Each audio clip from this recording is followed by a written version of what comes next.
Story with the tiger 9వ భాగంలోకి స్వాగతం. కథలోకి వెళ్ళిపోదాం. ఇక సాయంత్రం అయ్యేసరికి ఎక్కడి వాళ్ళు అక్కడే వాళ్ళ ఇళ్లలోకి వెళ్ళిపోయారు.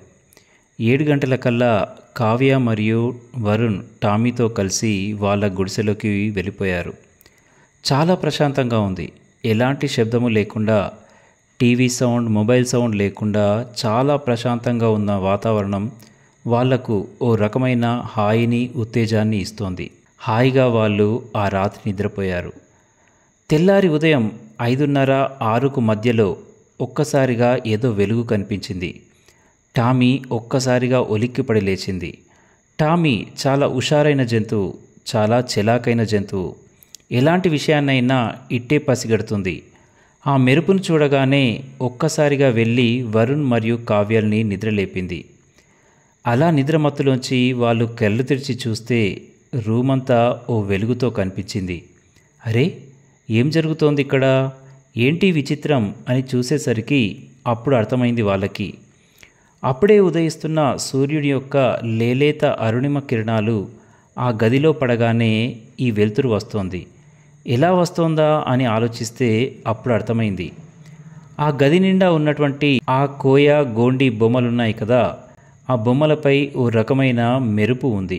వాటిపై ఈ కిరణాలు పడగానే వాటి నుంచి మెరుపు రిఫ్లెక్ట్ అవుతోంది. దాదాపుగా ఒక 5-6 ఎల్ఈడి బల్బు వెలిగితే వచ్చేంత వెలుగు ఆ గది అంతా ఒక్కసారిగా ప్రసరించింది.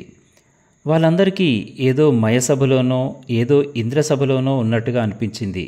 అప్పుడు అర్థమైంది, ఈ గది విశేషం రేపు పొద్దున కానీ మీకు తెలీదు అని అతను చెప్తున్నప్పుడు. చూస్తూ ఉండగానే ఆ కిరణాలన్నీ ఆ గదిని దాటుకొని పైవైపు వెళ్ళిపోయాయి.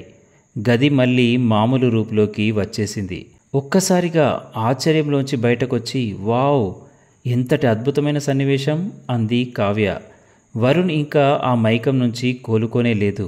అద్భుతాలు జీవితంలో కొన్నిసార్లు చూస్తాం, కానీ ఇలాంటి అద్భుతం మన జీవితంలో మళ్ళీ వేరే చోట ఎక్కడా దొరకదు అన్నాడు వరుణ్. సరే, ఇక అడవిలోకి వెళ్దామా, ఇంకా అక్కడేముందో చూద్దాం అంది కావ్య.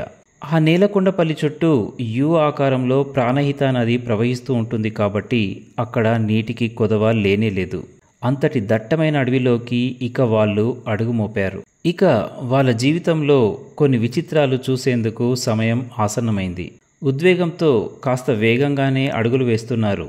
కానీ అడవిలో ఎప్పుడు ఎలా అడుగు వేయాలో వాళ్లకు తెలిసే క్షణం కాస్త ముందులోనే ఉంది. తర్వాత ఏం జరుగుతుందో మిగతా కథలో వింటూ ఉందాం. అసలైన కథలోకి ఇక స్వాగతం. ధన్యవాదాలతో మీ పవన్ కుమార్ పెంటు.